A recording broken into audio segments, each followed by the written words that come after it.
home-built courses, honing skills and building endurance, hoping for the big break. A good showing in the 125cc Supercross here is a must for a move-up in a career that, because of the tough knocks, will be short but lucrative. Hello, everyone. I'm Steve Evans. It is a very cold and blustery day here in Daytona, but we're about to heat things up with the race of the week, the 125cc Supercross by Honda. In just a few minutes, the highest flying riders in the country will be coming over these jumps, prancing and dancing for that camera and others. They want to impress. It's not just the trophy of the money here. There's something far bigger at stake. Ralph Shaheen, tell us about it.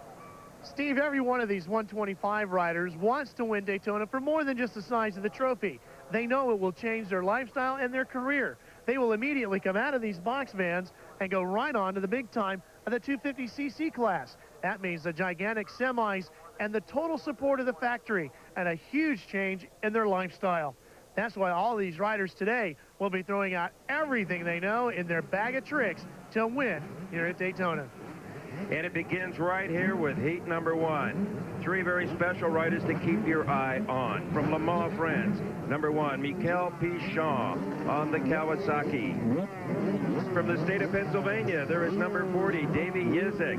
And the Florida fans love this guy, number 20, who performed so well here a year ago, Tim Ferry. Steve, this is a pretty heavily packed heat race, too. It's going to be a 6-lap affair with 9 of them making their way on to the main event. One of the riders to keep your eyes on, Scott Sheik on the Suzuki, always a strong contender. And as you take a look through the rest of the pack, you'll see the rest of the names as we get set to go racing here with heat number one. If you don't get a good start, you're not going to win at Daytona. It is just that simple. Everybody hunch forward to keep that front wheel on the ground. This first left-hand turn can separate the men from the men. And look at the beautiful start route that Mikel Pichon, number one, has gotten with Tim Ferry right on his rear knobby. I love this new camera angle the Diamond P crew has gotten this year, bearing the camera on the backside of the double jump there. She gives us some great perspectives all day long. Pichon on the Kawasaki, one of the toughest riders in the field, comes into this event ranked third in the points with 1 win already on the Eastern Regional 125 Tour, trying to hang on to that number 1 place.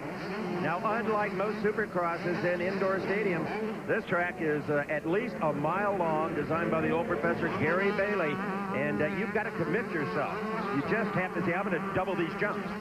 This one is very different. It's more like an outdoor national motocross course, more than it is one of the tricky technical indoor supercross type of setup. So this one really tests the rider's durability. A great battle for the third spot between 26 Scott Sheik, who you mentioned, and Davey Yizik. Past where all the mechanics are and the signboards. Tim Ferry on the number 20. The Florida native has had some great runs here at the Daytona Supercross team. And there is Scott Sheik on the inside, taking third place away from Davey Yizik. Mikel Pichon, number one in front, followed by Ferry, Sheik, Yizik, and Ramsey. We'll be right back to Daytona. Welcome back to Daytona, everybody. We're in the early stages of the 125cc Supercross here at Daytona. This is Heat 1 action, and it's really starting to get real aggressive back here in the battle for 9th and 8th position. Mike Catton on the number 91 and Jeff Yenser on the 82 battling it out. And what a punishing racetrack. There really is no place to relax, no place to rest your arms. And as I mentioned at the top of the show, it is extremely cold for Daytona Beach. It's cold for anywhere, actually. And a lot of these riders were running up and down behind their trailers trying to get some kind of warmth in their body. They noticed in their practice that it was affecting their performance, the cold. There's Barry Carson on the number 31, and Mike Catton, that's the battle for 8. And also sticking his nose in the 233 of Heath Voss. This track also, Ralph, has a different personality because of all the sand. Yeah, it really is a different kind of racetrack. You get some Georgia red clay mixed in here. You get the sand from down around the beach area, and you can see the dark brown dirt in there as they actually run across the grass, too, right through this section. They've just worn through a lot of that beautiful green grass they have here in the Tri-Oval at Daytona. One thing a lot of the riders are concerned about here at Daytona is arm pump. The arm builds up so much that you can't actually feel it. It makes it hard to control the motorcycle, of course.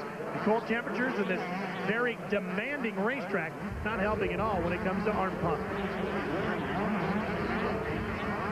Oh, and Barry Karsten into the bales. The number 31 rider on the Suzuki was right up there battling in 8th place, and now he's into the bales. That's going to cost him a lot of time. It cost him at least 4 places on the racetrack, that's for sure. And remember, only the top 9 go directly to the main event. Back up front, that's Davey Yizik again on the 40. He's running with Nathan Ramsey. Has to fight for 4th position. So they're pretty solid as far as transfer is concerned. But the further up you finish, the better choice you're going to get on the gate for the final. And we discussed already how important that start is. If you don't have a good gate position, it's pretty difficult. Most of the riders have said that this particular Supercross, more than any one of the ones on the tour, starting positions, your gate choice is really key. Our leader, Mikel Pichon, number 1, is way out front. We're back of the pack a little bit where it's interesting because he's on full cruise.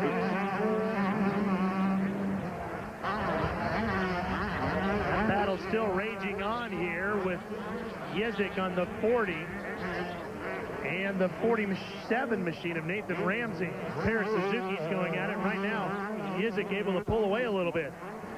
But certainly the most critical racing on the track is for that 9th position. In fact, here they are right here, 7th, 8th, and 9th. Champions are 82. Pastana, number 60. Heath Voss, 233. Voss is trying to make some progress. He's the guy on the bump, on the bubble. Boy, and you don't want to have to go through the last chance qualifier to make your way into the main event here today. As tiring as this racetrack is, if you can get into the main right now out of the heat race and take a bit of a break and rest up for the main, you're going to need all the help you can for the 15 laps that the main event is. And there's the move that could make the difference and get him in. Voss just bought himself a little bit of a cushion. And the track is constantly changing lap by lap, really, because these are like mountain goats. They just move dirt around, and the track never has the same line twice. Well, and because you got the sand worked in here, it gets very rutted up. And a lot of those jumps you'll see will get dramatically cut up and chewed up as the day progresses, which will mean the riders will be constantly changing lines as they work their way around the racetrack. What you saw 1 lap ago might not be the same thing when you come by the next time. Heath Voss, 233, trying to pick up another spot. And here is our leader, Mikel Pichon, Le Mans, France, has led from the get-go and is not looking back. Very, very smooth. And the secret to motocross, make it look easy. Boy, and he is doing that. You can see how fluid he is. He's not fighting the motorcycle. He's riding with the motorcycle. It is a part of his body. It is an extension of his body, and that's the way you want to be. Absolutely. What a package he is. Gaelic, good looks, bilingual, and a nice kid to boot.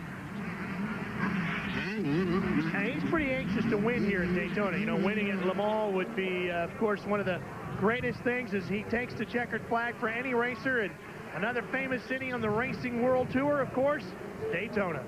Tim Ferry and Scott Cheek, 20 and 26, will finish 2nd and 3rd. 101, Sean Perillo has passed number 60, Jay Pastana. That's a relief for him because that gives him that 9th and final transfer spot. So 101, Sean Perillo accomplished what he went out to do, and that was not have to ride in the last chance. He comes home in that 9th spot.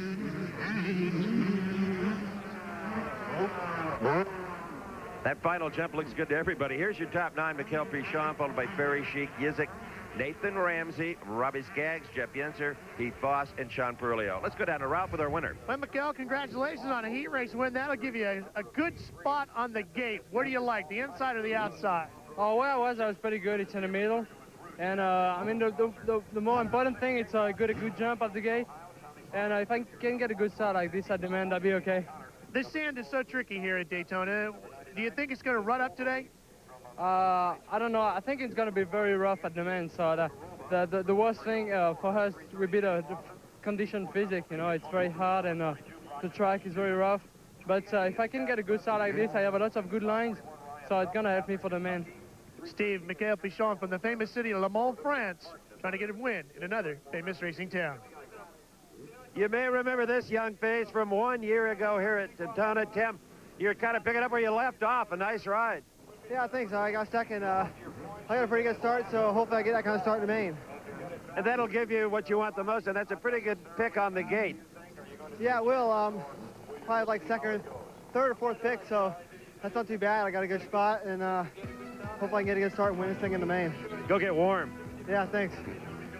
Well, Tim Ferry's on his way to the main event. How about some others? We'll find out when we come back for E2.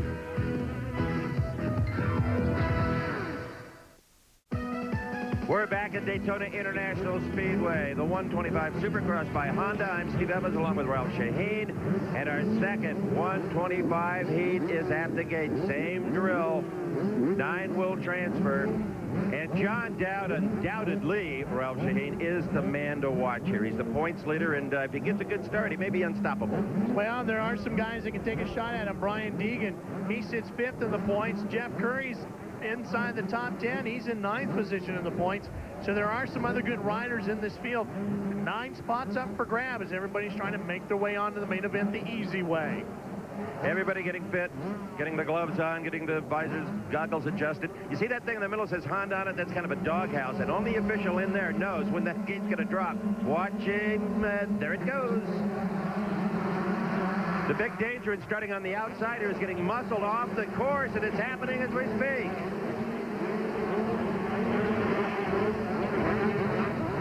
Flying high over the Daytona infield, and Dowd is already out front and starting to pull away on the Yamaha.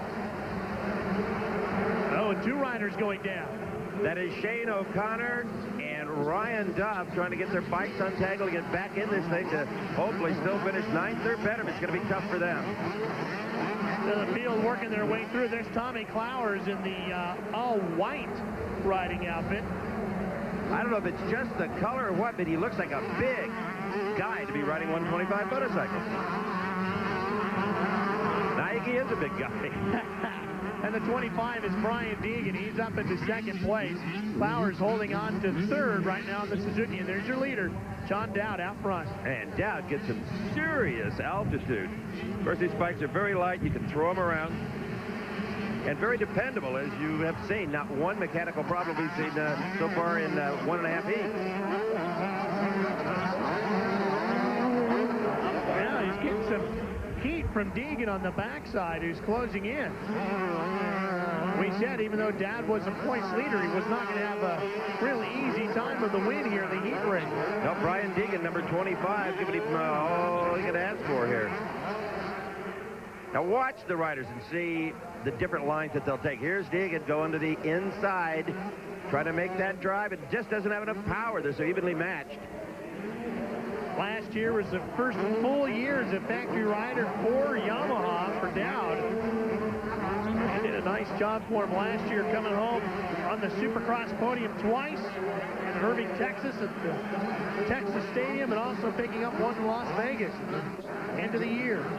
Tremendous throttle control by Dowd and Deegan, especially when they get in the short, choppy stuff, where it's that real quick twist action with that throttle in your right hand that can get you through there quickly. Here's a battle for 3rd, 4th, and 5th. That's Ty Davis on the 726, Jeff Curry on the 46, and Tommy Clowers on the 112. Well, Ty Davis, 276, better look out because I think Curry is coming here. Jeff Curry on the Suzuki is right on his rear tail. And it's going to be a battle now to see who chooses the right lines as Tommy Clowers is fighting to hang on to this battle here. I think Tommy Clowers might be getting just a little bit tired. He got a great start and ran up there in the top 3, top 4, top 5. It's starting to fade. No trouble for the doubles, but look at Curry close right back in. He hit hard coming down on that one, right up under the bars. They'll take the same line through here. If they follow the same lines or if they start varying them, there have been a lot of variations in the lines. And that makes a huge difference. You can see the difference here with John Dowd up front as we go back up top with our leaders. Well, Dowd and the guys up front have a luxury the guys back in 6th, 7th, 8th, and 9th don't, and that is they can experiment with different lines. If they lose a position, they still got a good start on the gate. If you're back 9th or so, you ain't got that luxury. Dowd gets through the rhythm section there nicely. Here's the pass we've been waiting for. Here comes Curry. Side by side through this double set of doubles, and Curry makes the move.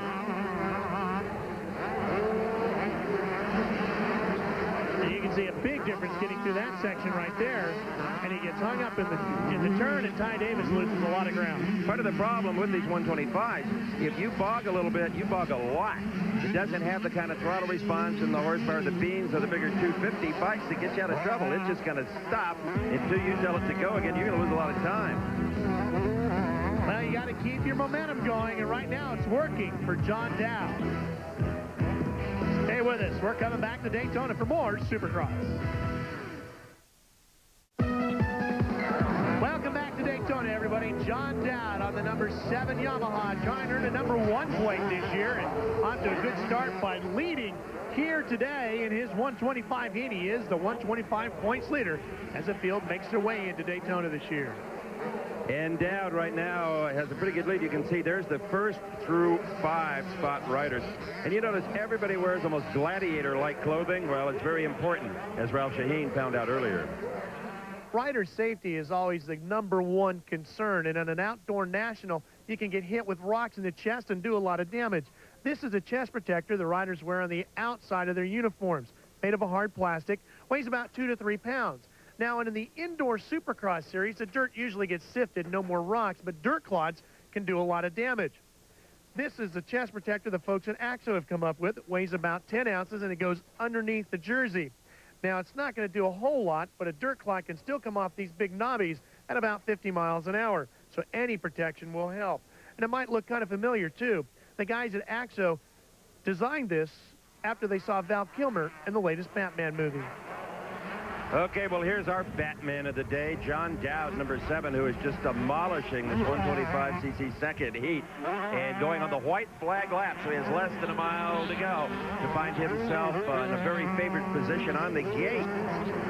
Well, he is riding like a superhero. The question is going to be, is the green-colored Kryptonite Kawasaki of Mikhail Pichon maybe going to be too tough when we get to the main event for John Dowd? It should be a great battle between the Yamaha and the Kawasaki. Here's the guy who's looking at a transfer to the main event, though, riding back in 9th place is James Eichel. And he appears to have that in hand as well, as long as he doesn't make a serious mistake. And you might imagine something that could happen to these guys. You hit a bump just wrong or get the front wheel crossed up.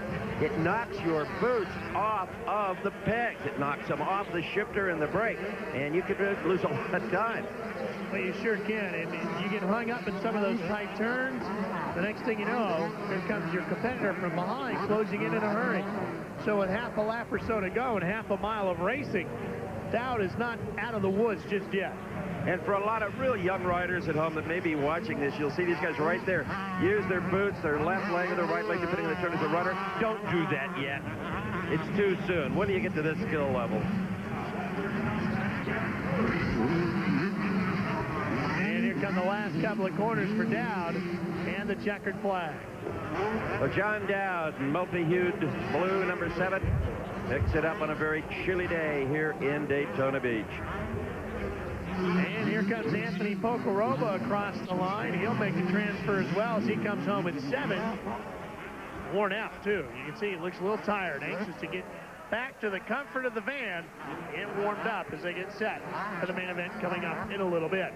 Here's a look through the top 5 all the way back through the top 9. Of course, 9 transferring out. James Eichel, the last rider to make it on to the main event. Let's check in with Steve now and our winner, John Dowd.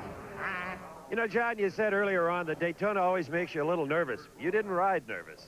Yeah, I don't know. It may not look like it, but I think I was a little tight out there. I was kind of going a little slow in the turns and stuff, but I usually get nervous in the qualifiers and stuff, so especially when I get a good start. So hopefully I can kind of get rid of that, shake that for the main and go. That first left-hand turn is crucial. Yeah, the whole shot area. Yeah, you don't want to get tangled up. I mean, it's so easy to get tangled up with other bikes in there, so it's nice to be able to get through there, unscathed. Go find a warm trailer. Thanks. Ralph? Well, Brian Deegan comes in with a second-place finish in his heat race. That'll transfer you on now to the main event. A little trouble catching John Dowd. Tell me about the battle with him. Yeah, Johnny's riding good in the rough part of the track, and I was making a few mistakes just from being a little cold out. So, but in the main, I think I can get him. How tough is it going to be to warm up your body to get ready for the main event now? It's really a challenge to keep your body warm today. So, basically, just a lot of running in place, I think. Steve? Well, interestingly enough, it may appear that Michael Pichon is running in place here. What he's doing is grooming his little spot at the starting gate. The 125 main still to come here on TNN. Welcome back to the World Center of Racing, Daytona International Speedway. Commercial transportation for this broadcast has been provided by Ryder, the official transportation company for Opryland. Well, it's time for the 125cc final here at Supercross by Honda. I'm Steve Evans along with Ralph Shaheen. This could be a beauty. You got to like Dowd. You got to like Pichon. Well, Miguel Pichon said he liked the middle starting area, and that's exactly where he is. He's right next to your Honda doghouse. There's John Dowd taking a look, getting everything ready with his goggles. We'll be getting set here. Of course, everybody lines up straight across. That's a look at everybody who's in there, including Curry, Yizik, Davis, Ramsey, Flowers. The gate falls towards the riders. Try to anticipate it, and you just get skewered. Dowd said that he felt he rode a little tight, a little nervous in the qualifier. Well, let's see. If he's loose now, Pichon may have some serious competition on that number 1 Kawasaki.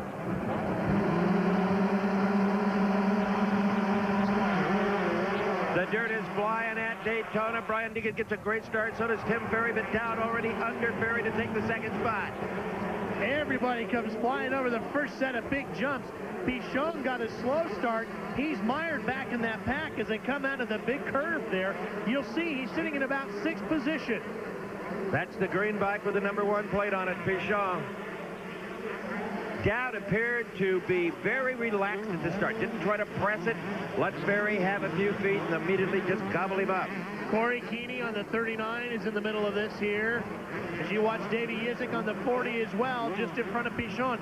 Well, I think John Dowd was smart enough to realize, Steve, that the first corner is not where you're going to win it.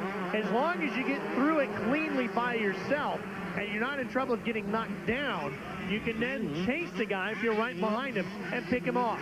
And that is exactly what Michael Pichon is doing right now to Corey Keeney, number 39.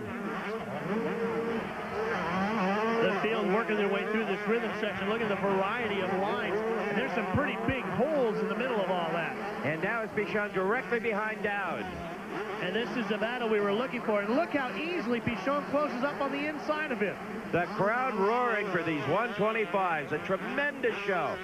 Pichon using his body perfectly.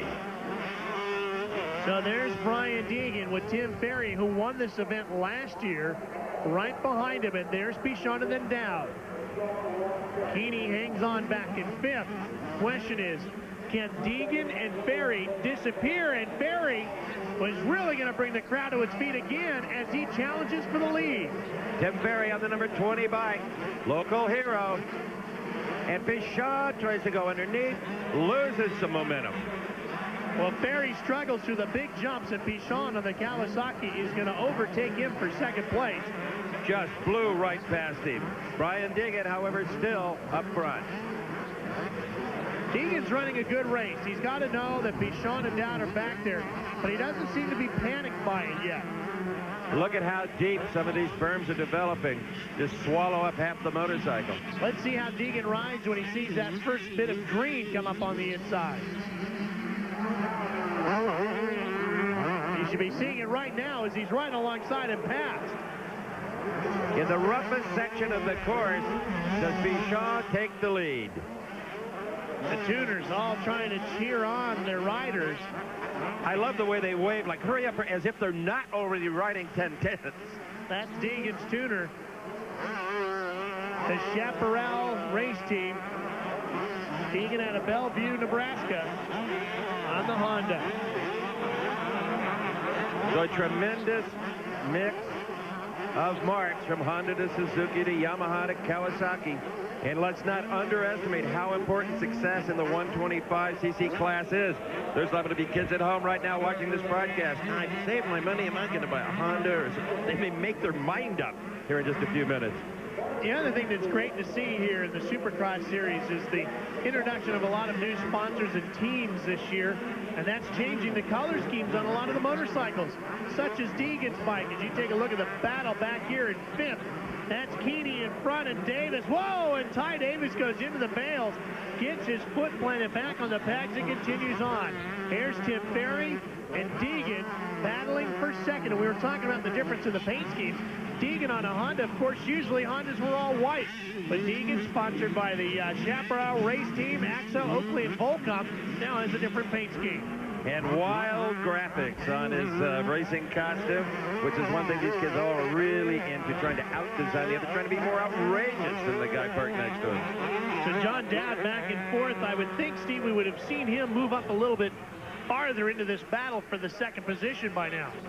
No, but it's Tim Ferry and Brian Deegan. That's the fight for second, if it's a fight at all now. You can see them working their way around and how this race course that has been built here by the Professor Gary Bailey winds around. And if you thought you knew the course after your heat, you were wrong, because Bailey went out with heavy equipment while we were away at commercial and changed a lot of things, put a lot of dirt back where it began. Stay with us, everyone. We'll be back with more 125cc Supercross. Can the Frenchman hang on at Daytona?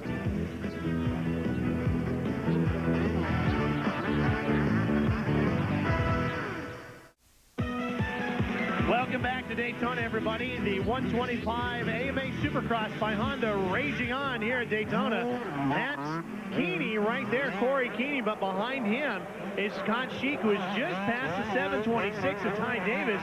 That was for sixth position. And in case anybody is wondering, yes, Mikel Pichon, the #1 Kawasaki, is still out in front and distancing himself from the field. So we're going to show you where the better races are.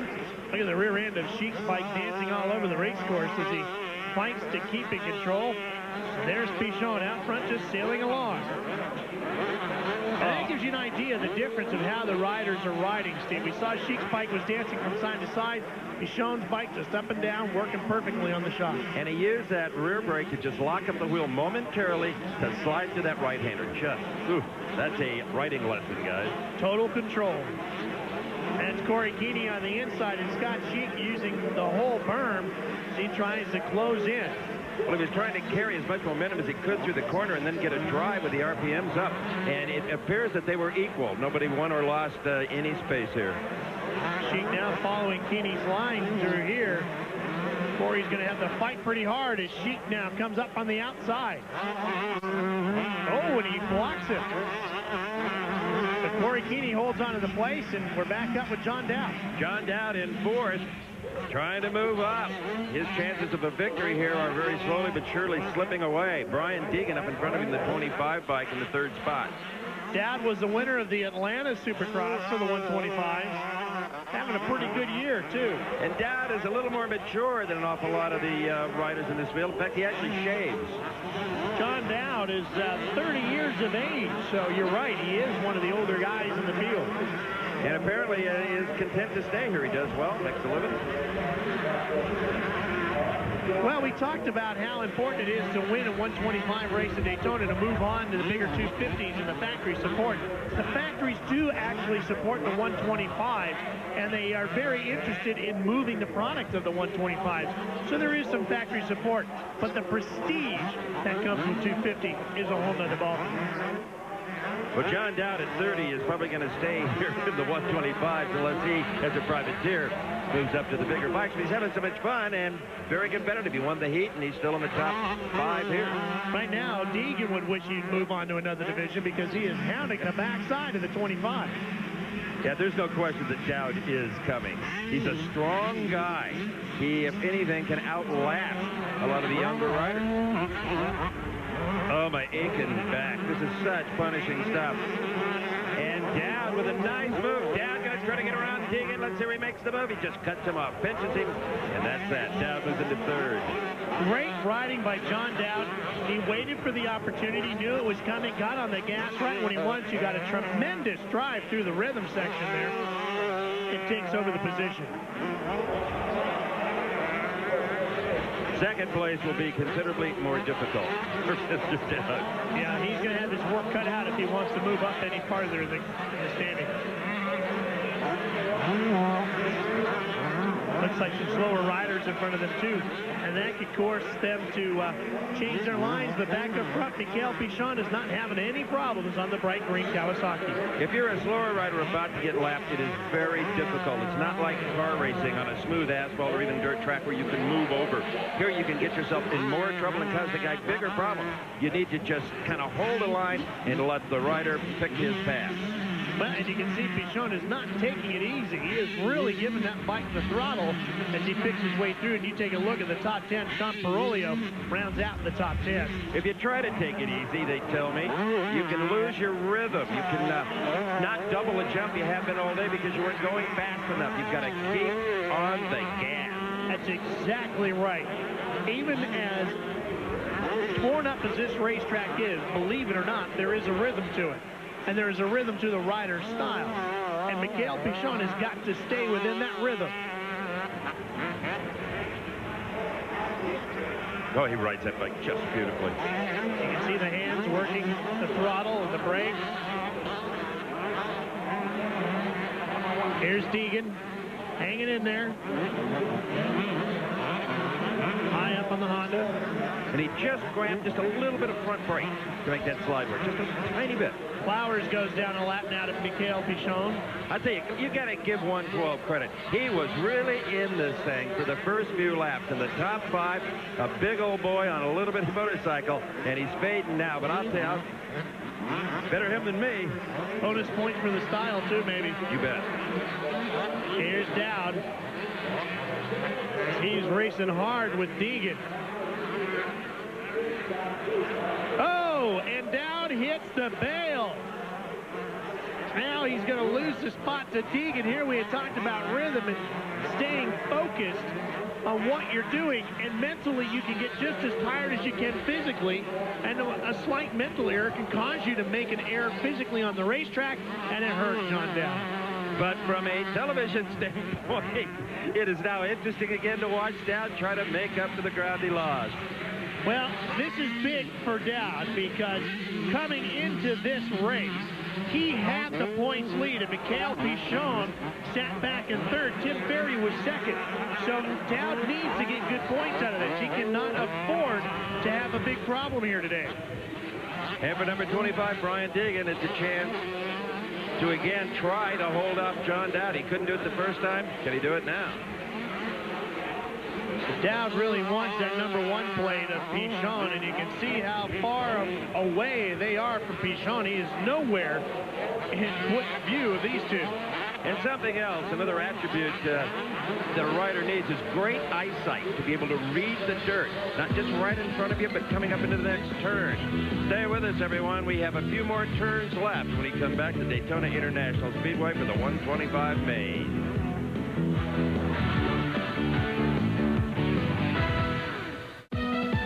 Welcome back to the Daytona 125 Supercross as we are wrapping this one up just a couple laps ago. There's Tim Ferry, Tommy Clowers, but look who has caught and taken over third again, John Dowd. Watch what happens. He comes up the backside of Deegan, and look at Deegan goes off course, and Dowd just sails right by. We talked about those mental mistakes costing it. Oh, and it almost cost Dowd again. Yeah, having problems of his own, but he recovered very, very quickly and did not allow Deegan to make up much room on him. Well, I think the thing is that Dowd can smell just in front of him the 20 bike of Tim Ferry, the man who won this event last year. And Dowd is giving everything he can with just a couple of laps to go here, Steve, to see if he can maybe pick up one more point, get those valuable points to grab that number 1 plate away from Pichon.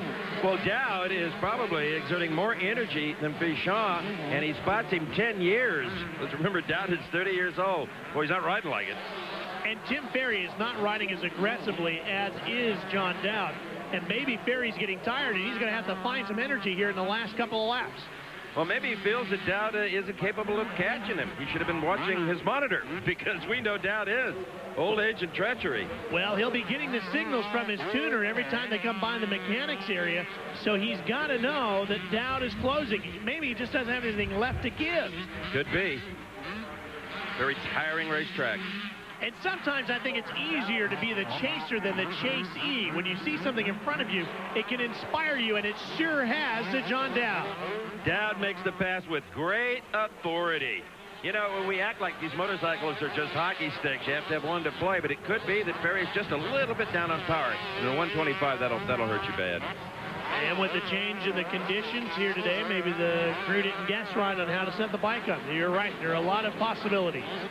What Dowd needs to do now, I think, though, is just settle down. He can't win this thing on aggression. Pichon would have to give it to him. As long as he can hold off Ferry, he'll have a nice points harvest and a good Daytona. You're exactly right about that, Steve. So Dowd has opened up a bit of a lead, a comfortable lead over the third-place rider, Tim Ferry. Pichon way off in the distance. Dowd won't even be able to see him at this point. His number one concern now has got to be surviving through all the traffic. Not doing anything stupid. Oh, that throttle is so important. It's as important in some ways as the handlebars. Using the throttle to steer the motorcycle. You can listen to them as they work their way over the jumps and the bumps, and finding their way out of the big berms.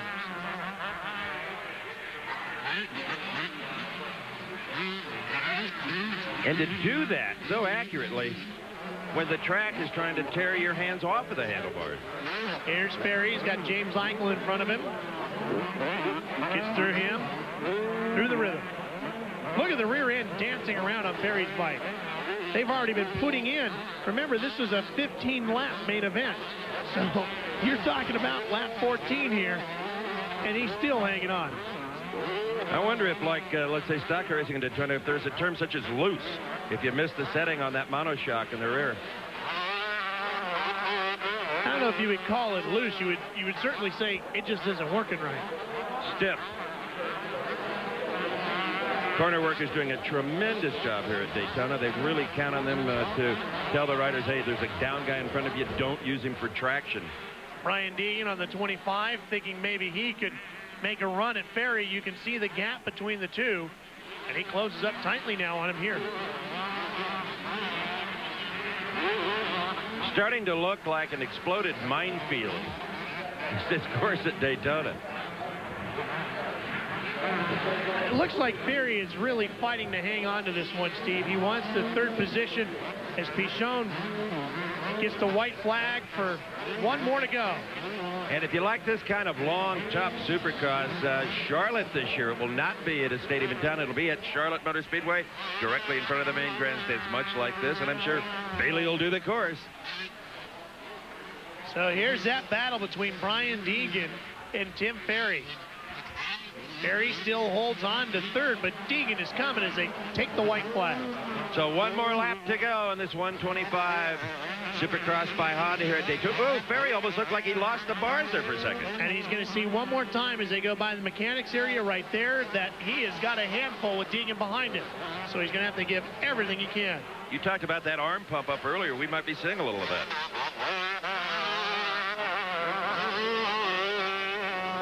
Deegan's going to have to close in a little bit more here, Steve, to give himself a shot a little later on before they get back around to the finish line jump. Deegan has really had a courageous ride today. He's been in some tough situations and has been up to the task. And one of the riders looking back. Make sure he's not in the way of the leaders coming through. Well, there are some mini canyons developing on this racetrack right now towards the end. You got to be really careful. There's our leader, Michael Pichon. Just a few turns away from the finish. And a checkered flag for Michael Pichon, the winner of the Daytona Supercross for the 125. A very smart ride. Tim Ferry, as we take a look, here comes John Dowd. He'll hold on to second. That should secure him still the points lead as they leave Daytona. Ferry will come home in third. Stay with us, everyone. We'll be back to talk to the winners and more here at Daytona International Speedway. Great job, Frenchie.